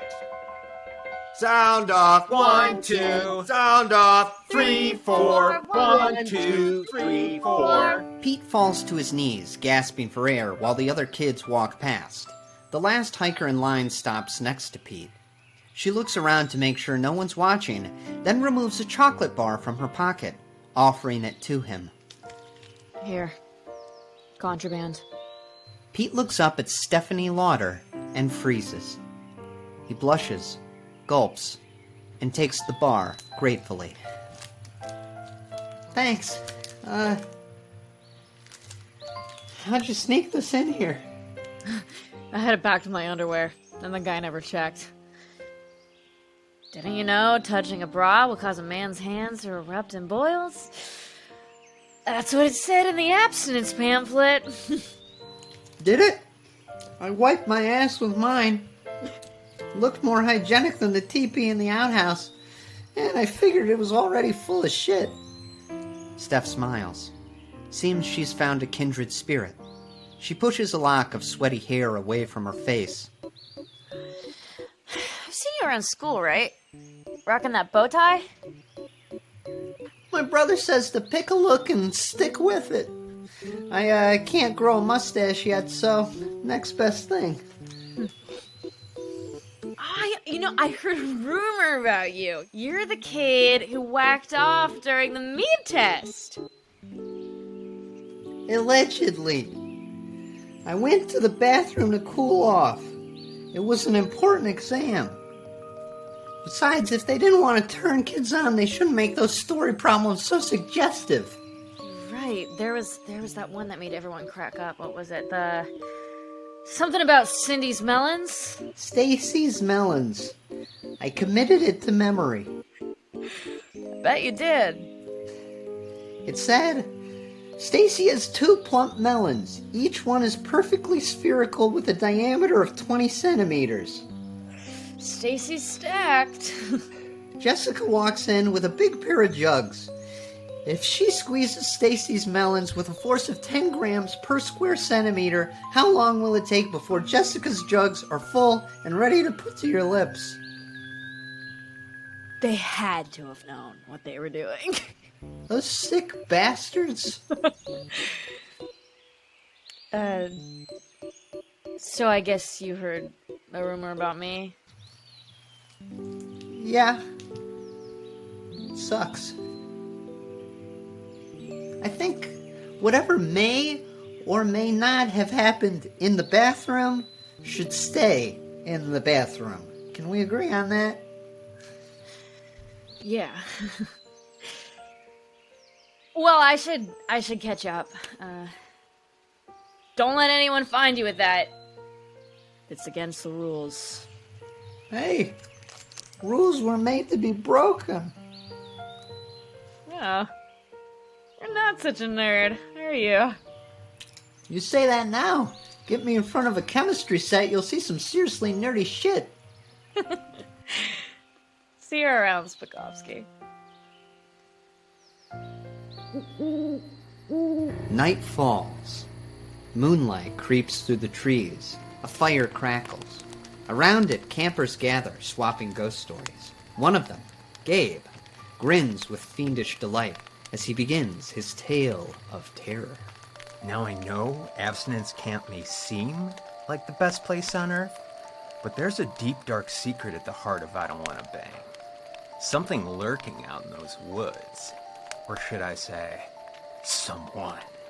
Come on, Gabe. Not this story again. You're gonna scare the new kids. They should be scared, because there's a reason you gotta abstain around these parts. You don't need a reason. Virginity just rocks. I know that, and you know that, but some people need a little extra motivation. Sometimes God has to make examples out of them, like Sodom and Gomorrah. That's what he saw when he looked down on Hatchetfield, a den of sin, a city full of adulterers and fornicators. Hell yeah, go Nighthawks. Steph smiles at Pete from across the fire pit.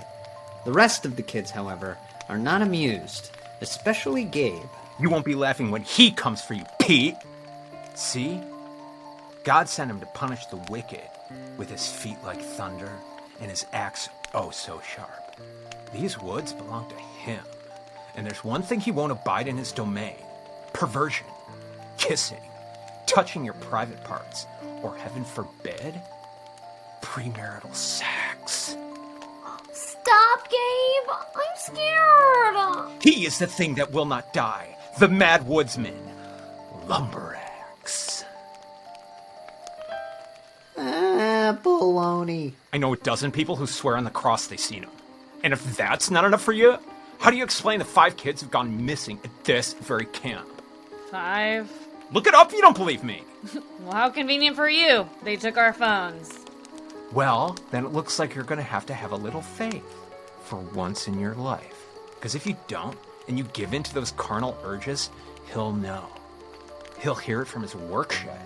And when you feel the hair stand on the back of your neck, don't turn around, or you'll come face to face with Lumberax. A figure leaps from the shadows. It's Mary's friend, Noah, accenting the final jump scare of Gabe's story. With Mary now in tears, Grace shakes her head. Not funny, Noah. And certainly not scary. No mask? No axe? What is that, a canoe paddle? Well, I didn't want to frighten you too badly. Well, you failed! Mary gets up and runs from the fire. Noah runs after her. Mary, wait! I'm sorry!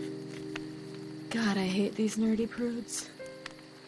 Later, when most of the campers have gone to bed, Grace pours a bucket of water into the fire pit, reciting, Drown, stir, then drown again. Gabe watches her extinguish the last of the flames. You're really good at that, Grace. No thanks to Smokey the Bear. That lustful, shirtless animal. He was designed by liberals to tempt kids into bestiality. That's what my mom says. Mine too. You know, I never thought I'd meet a girl as cool as my mom. But then I met you, Grace. Oh. I don't know how to say this, but, I just gotta. I like you, Grace. I like you too, Gabe. You're a great friend.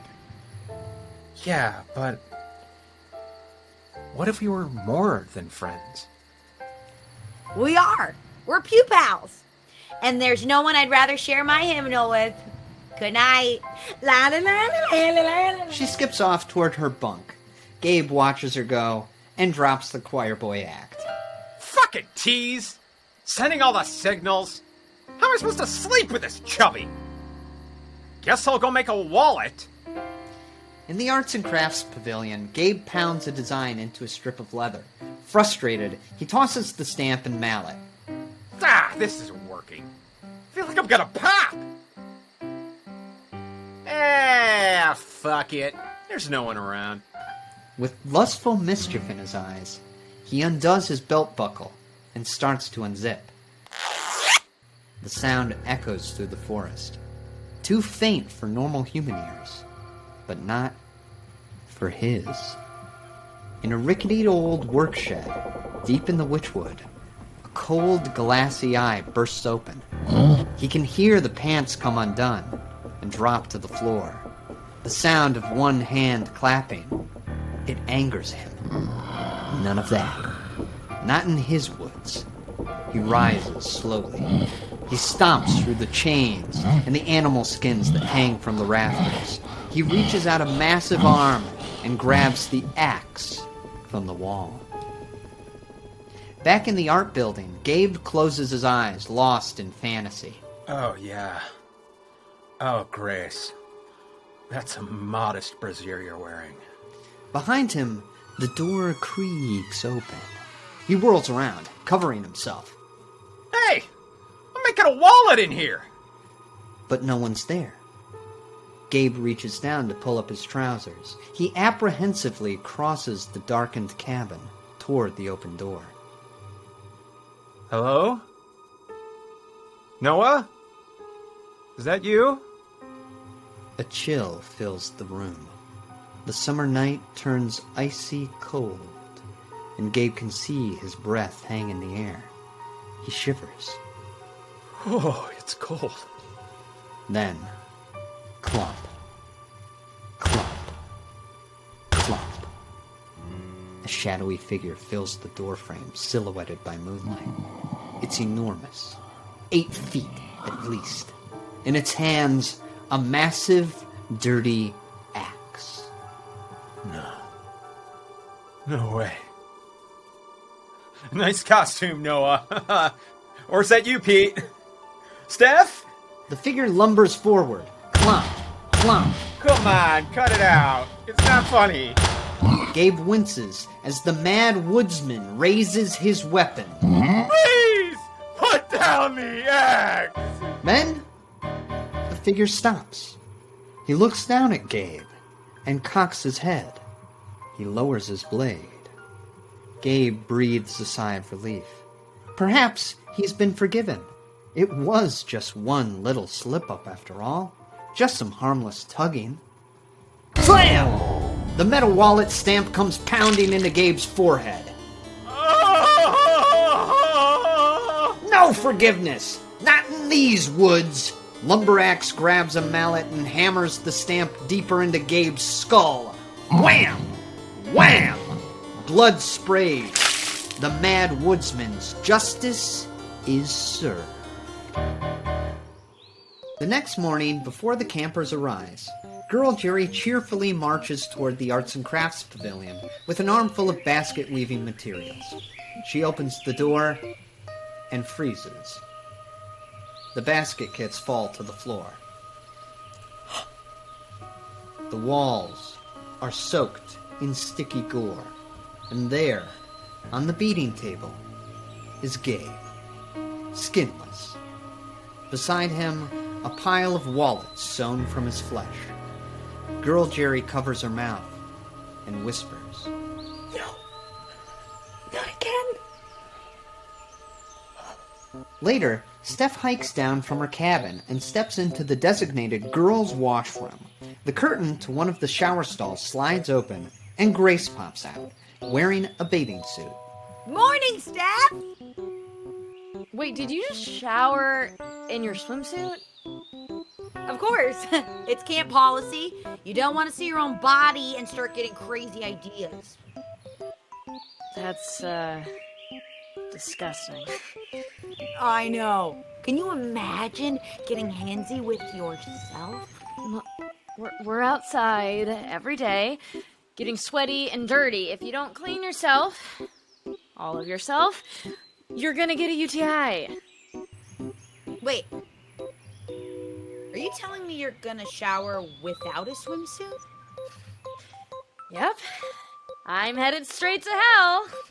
Steph goes for a stall. Grace jumps in her way. No, Steph. I can't let you do that. It's this kind of reckless behavior that got you in trouble in the first place. No, Grace. You got me in trouble. You're the reason I'm stuck here. See, I'm normal. You're weird. This whole place is weird. Giving up on showering here, Steph stomps outside. Grace hurries after her. Steph, I know you're just lashing out because you're an addict, jonesing for a big old shot of vitamin D, but I am not giving up on you. We're gonna get through this together. Anywhere you go, I'll follow. Really?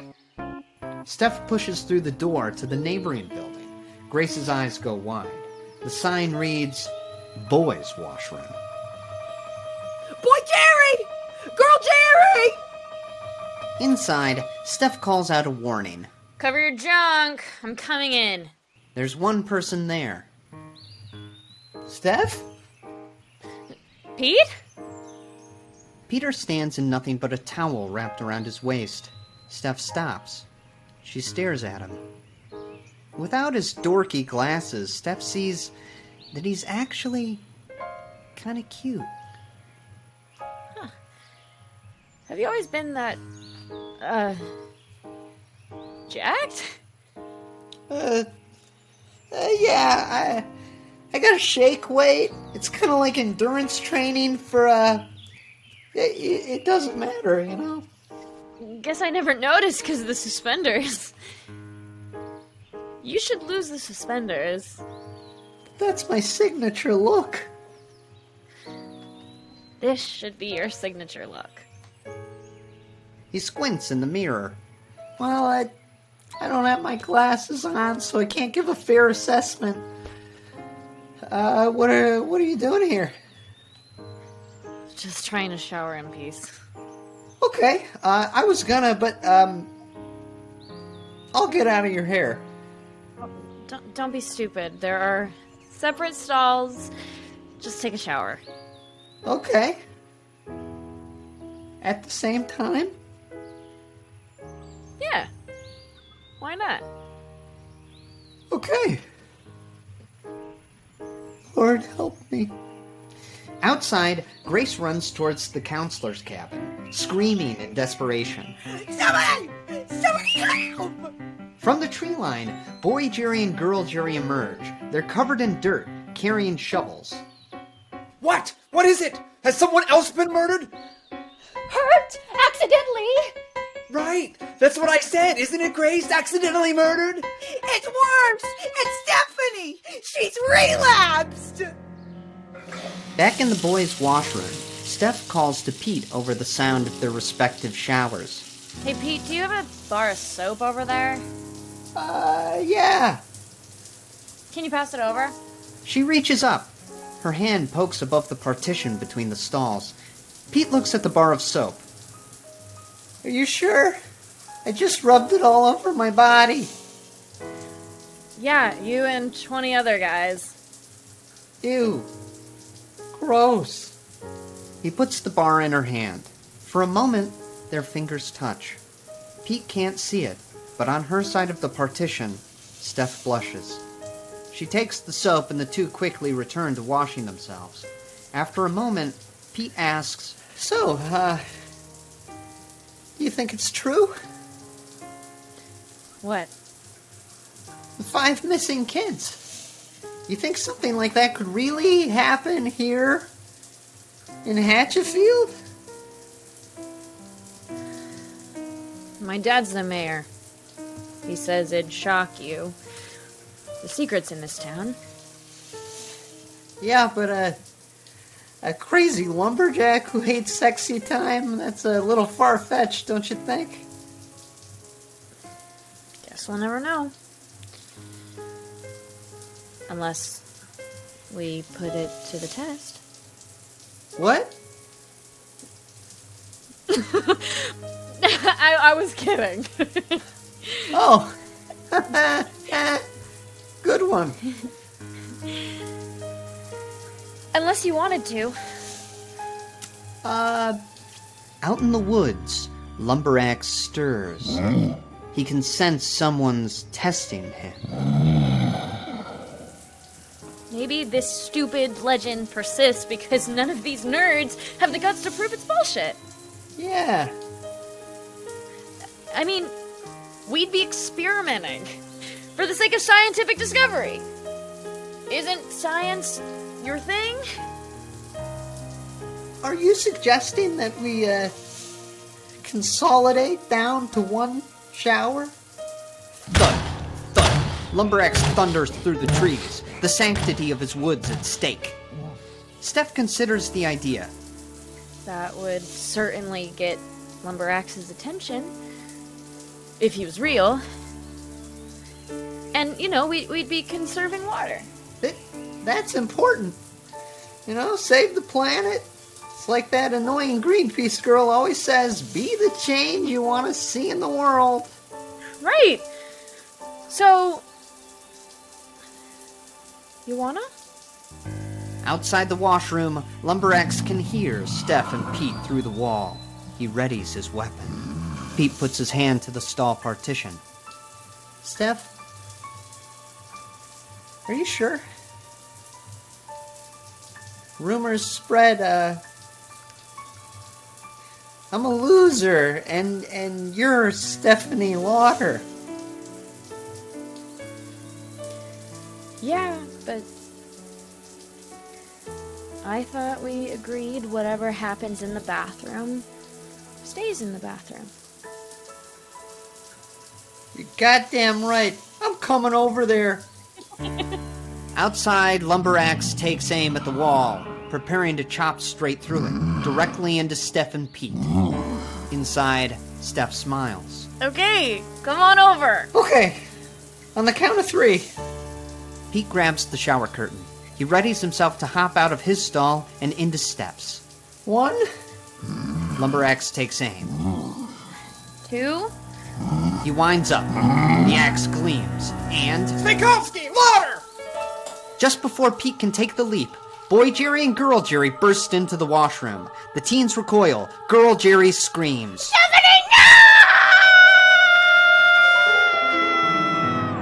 Later, Pete and Steph stand outside the counselor's cabin awaiting their punishment. Girl Jerry looks on the verge of tears, while Boy Jerry wipes sweat from his forehead. A boy and a girl, showering at the same time, only one stall apart. It's the most perverse thing I've heard in all my life. It's sick. What are we supposed to do with you two? How about nothing, because we're consenting adults? I think you might be a lost cause, Lauder. I'm surprised the rumors about you weren't true. Hey, cut it out. Excuse me, what was that? Girl Jerry, could you take Steph to her bunk and lock her in? I'd like to have a word with this young man in private, if you don't mind. Girl Jerry leads her away. Steph glances back at Pete as she goes. Boy Jerry steps closer, narrowing his eyes. You're trash, Spankovsky. Just like your brother. No Spankovsky will ever amount to a hill of beans in this town. So, I hope you enjoyed your little bath time, because it's solitary confinement for you, for the rest of the summer. I will not have you drooling over her like she's some piece of meat. It's not like that. I like Steph, and I think she likes me too. What's Steph got to do with it? I'm talking about Girl Jerry. Yeah, I've seen the way you look at her. undressing her with your eyes, imagining what it'd be like to plunge your hands into that hair, feel her lips on yours just one more time, that's all.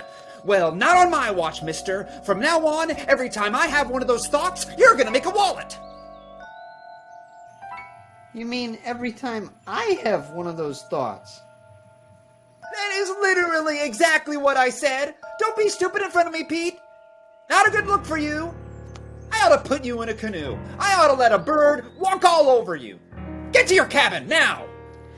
Thoroughly confused, Pete's led away by a counselor. When he's alone, Boy Jerry lets out a sigh of relief.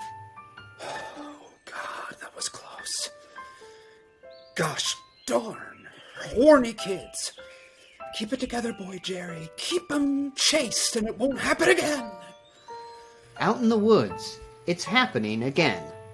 With the counselors distracted by the Pete and Steph commotion, Mary and Noah found the perfect opportunity to sneak off for some private time. Okay, I think we're alone. So, how far do you want to go? I don't know. Maybe some over-the-clothes stuff? Are you sure we're ready? I mean, we're only 18. I'm ready. As long as it's with you, Noah. Okay. I'm gonna kiss you now. I'll open my mouth. They lay back onto the leaves and awkwardly press their faces together.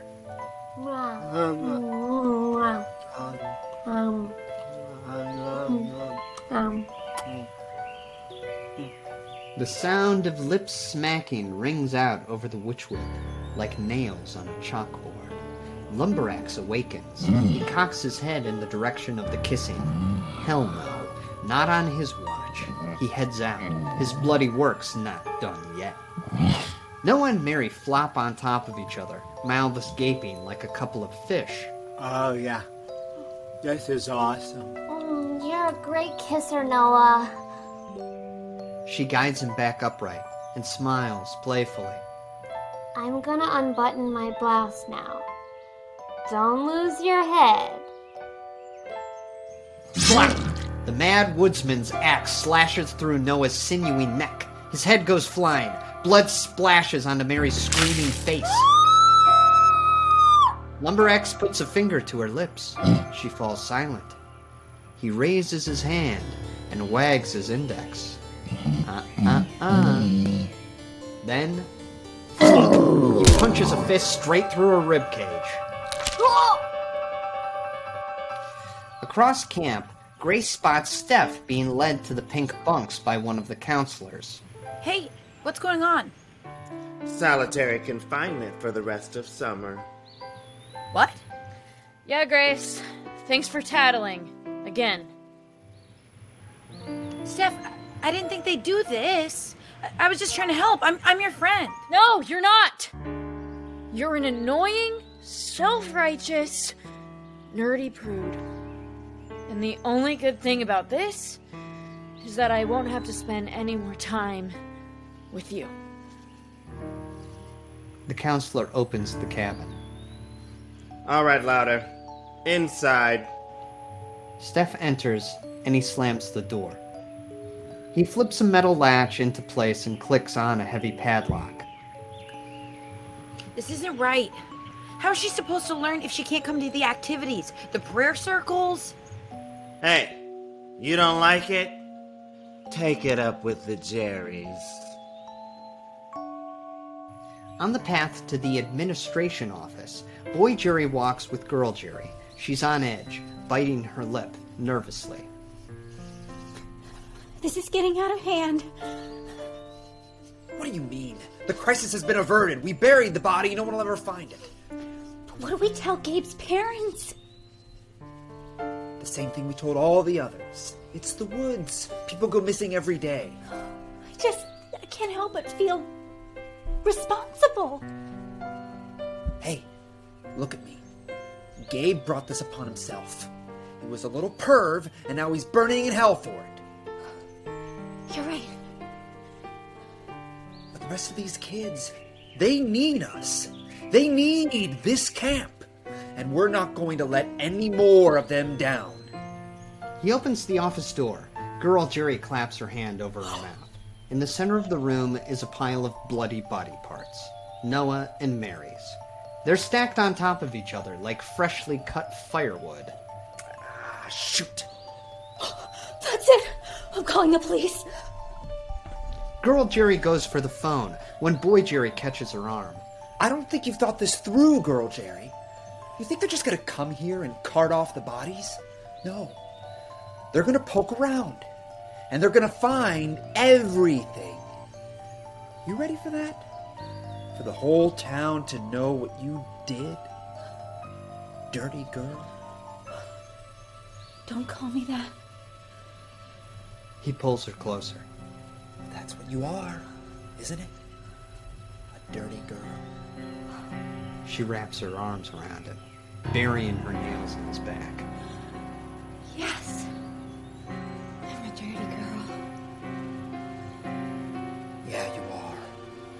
You're absolutely filthy. Boy Jerry plunges his hands into her hair. She opens her mouth, ready to accept his tongue, when... Oh my gosh. Oh my gosh! Grace Chastity stands wide-eyed in the doorway. Grace! We can explain! Girl Jerry had something in her teeth and I was gonna lick it out. What's wrong? Noah and Mary! They're dead! Yeah, that. Grace, just calm down and we'll talk. No! She runs from the office. Grace! Oh, great! Gosh darn son of a gun! Go after her! But the bodies! I'll handle it! Outside, the sun sinks over the horizon. In the locked blue cabin, Pete lays on his cot. Oh man, this sucks. What am I supposed to do for the rest of the summer? He kicks the wall in frustration. When he does, one of the wooden boards comes loose and falls to the floor.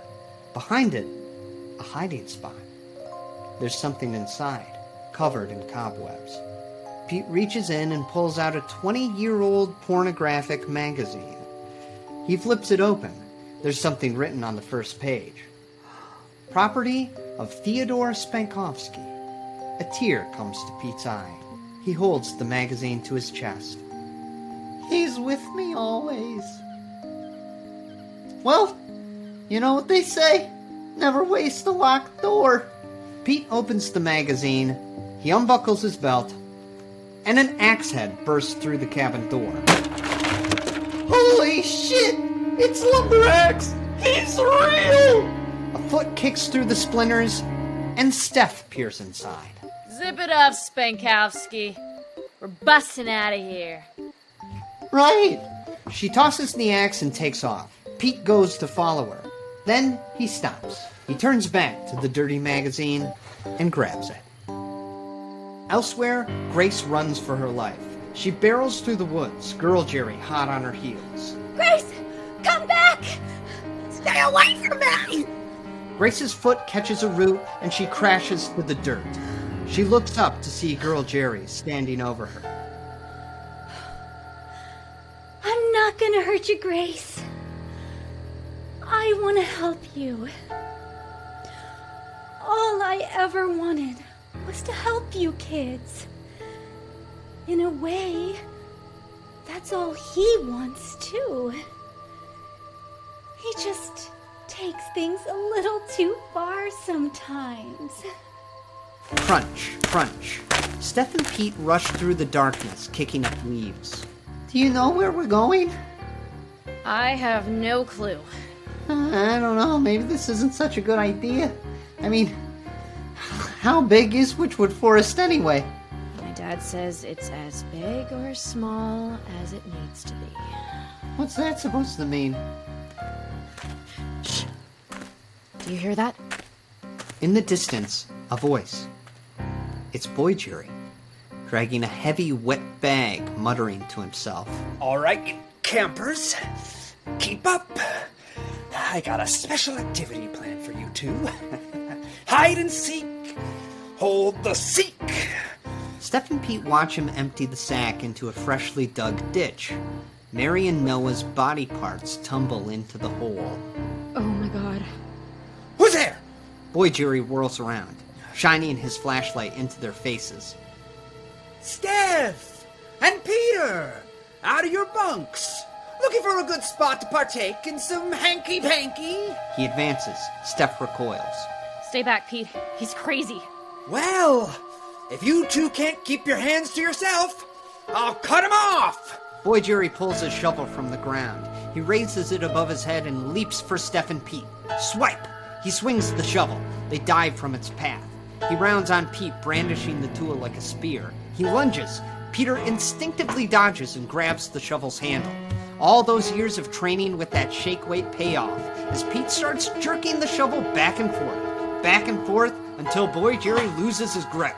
He stumbles back and wham! Pete smacks him across the face with the shovel's blade.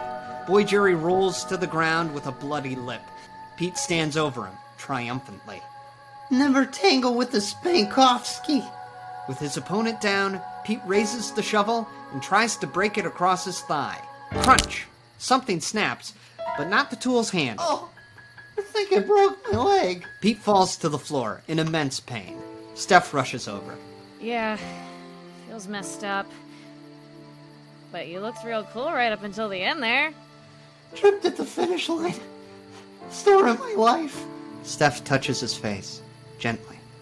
Hey, I'm not into jocks. She leans in and kisses it. Pete closes his eyes. He kisses back. They part, smiling. Then a chill runs down Steph's spine. She can see her breath hang in the air. Did it just get cold out here? Steph and Pete turn to find a figure looming over them. 8 feet tall at least. He's dressed in tatters. He's stinking and heaving with anger. In his huge hands, a gleaming blade. Their jaws drop. Their eyes go wide. It's him. It's Lumberaxe! Mad Woodsman swings his axe. Steph and Pete roll away. The axe pounds into the ground.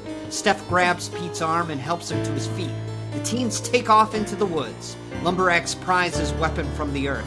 Boy Jerry looks up and orders, Get 'em, Lumby! Elsewhere, Grace scurries backwards as Girl Jerry approaches. I was young when I had him, and a counselor at Abstinence camp. What would people say if they found out I'd had a child out of wedlock? I'd be ruined. So you see, I had to keep him a secret. I raised him out here, in the woods. I taught him to survive on berries and tree sap. But there's something about Witchwood Forest. Things grow here.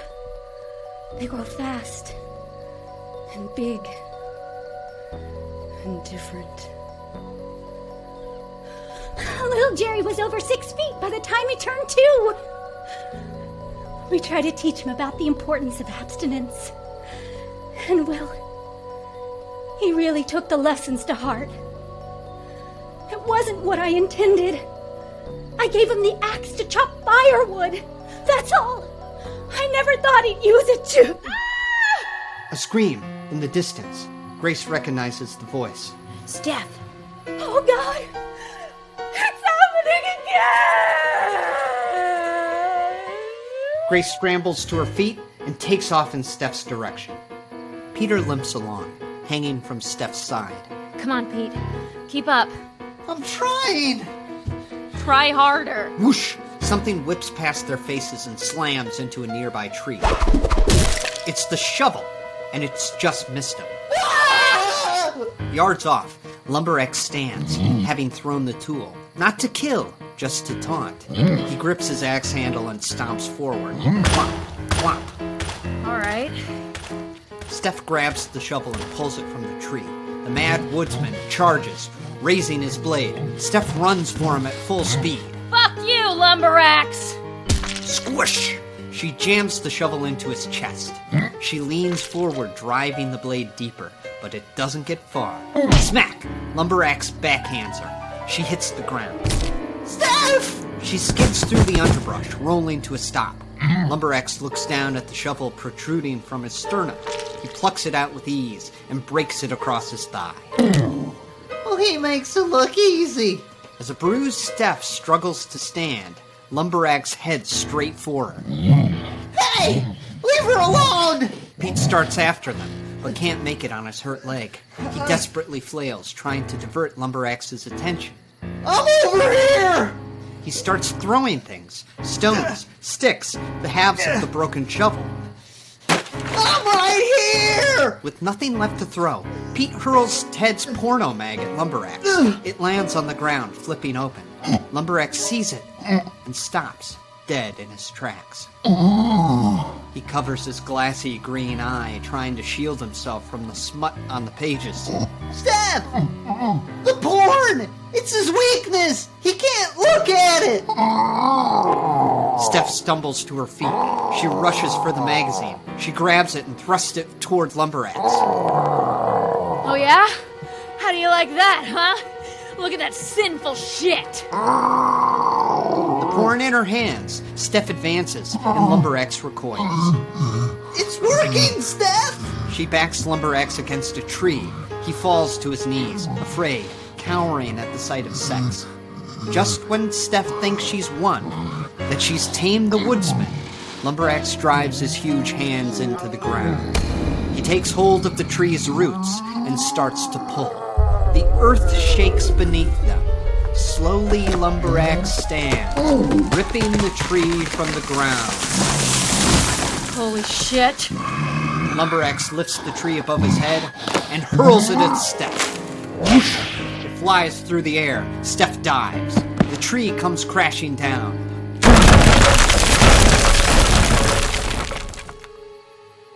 Steph! Steph! When the dust settles, the magazine's in shreds, and Steph is pinned under a branch. Lumberx rises to his full height. He plows forward. He raises his axe. Steph winces, and... No! Grace throws herself between Steph and the mad woodsman. He stares down at Grace. He cocks his head. But his axe does not fall. Boy Jerry appears from the dark. What are you waiting for? Kill them! All of them. They're all disgusting little perverts. Not me! There's one thing you better hurry up and know about Grace Chastity. I'm the biggest prude you'll ever meet! She's lying. She's a dirty girl. I'm not! She looks into Lumberx's glassy eye. And you can tell, can't you? That's why you won't harm me. Boy Jerry stomps, commanding. Do it, little Jerry! You think I just wear a swimsuit in the shower at camp? No way! It's a house rule, too! No one is seeing this until I'm married. Not even me. Boy Jerry yells to Lumberx. You're gonna plead her over me? You know how much of a prude I am?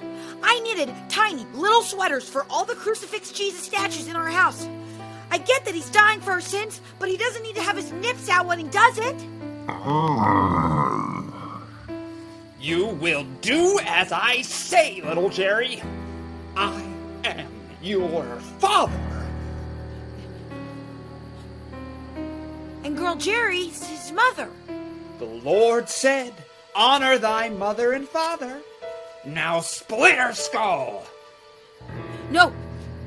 Okay, think about it, little Jerry. If boy Jerry and girl Jerry are your mother and father, you know what that means, don't you? It means we prayed to heaven and a stork delivered you to our door. It means they had sex. They fornicated! In your woods!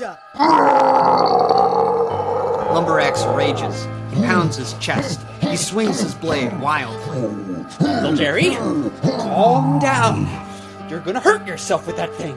I think it's best if you give your old man the axe. Lumberx turns to his father and gives him the axe all right. Right between the eyes. The blade splits Boy Jerry's skull. Then, with a demon's strength, the woodsman pushes down. His axe glides through Boy Jerry's neck and chest and stomach and groin. Slosh, slosh. The two halves of Boy Jerry fall to the forest floor with a splat. Oh my god! What have you done? Girl Jerry appears, screaming in terror. She runs to the bloody bits of her lover. Boy Jerry! Boy Jerry! No! She glares up to her son. He stares back with vacant, remorseless eyes. Just finish it, you ungrateful little fuck! Lumberax kicks her chest, like a punter kicking a field goal. She flies through the air, smacks into a tree, and explodes. Flop, flop, flop. Bloody chunks rain down. Lumberax heaves, then stumbles back to Grace. Pete and Steph look on in wonder. Grace faces the woodsman without fear. I think I understand you. Maybe we understand each other. Suddenly, Lumberax lifts his blade. Grace winces.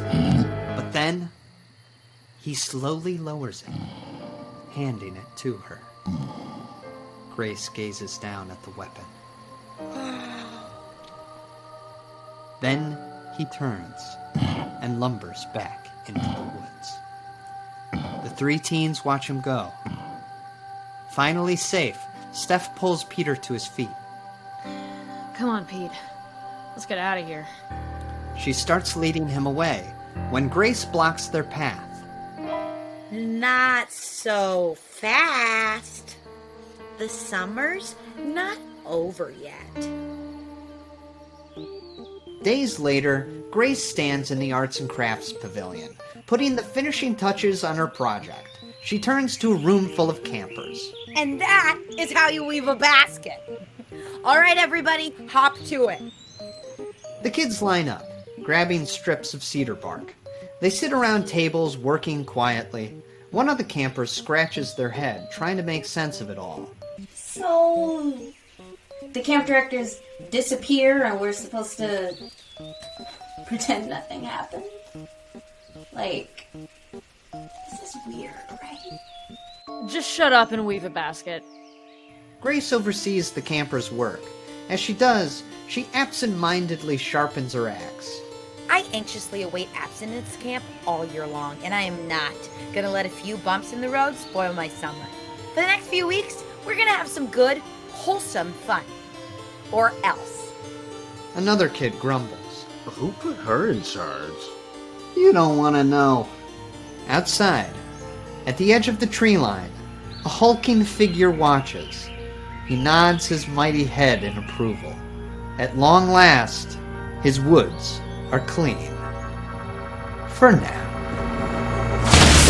Whoa, oh, oh, oh. He's got the size that humbles. He's got the hands that rumble. He's got the steps that crumble ground. Oh, the sound. He's got his mind on the liver. You know what he will deliver. He's not your daddy's lumberjack. Oh, he's the X-Men. Oh my God. These woods belong to him, and we're all at his peril. If you see him, then you cross the line. Get lost inside those demon eyes. No good is left in him. Not a god, but a devil. Evil with a damn design. Watching nerds run for their lives. He's got the size that humbles. He's got the hands that rumble.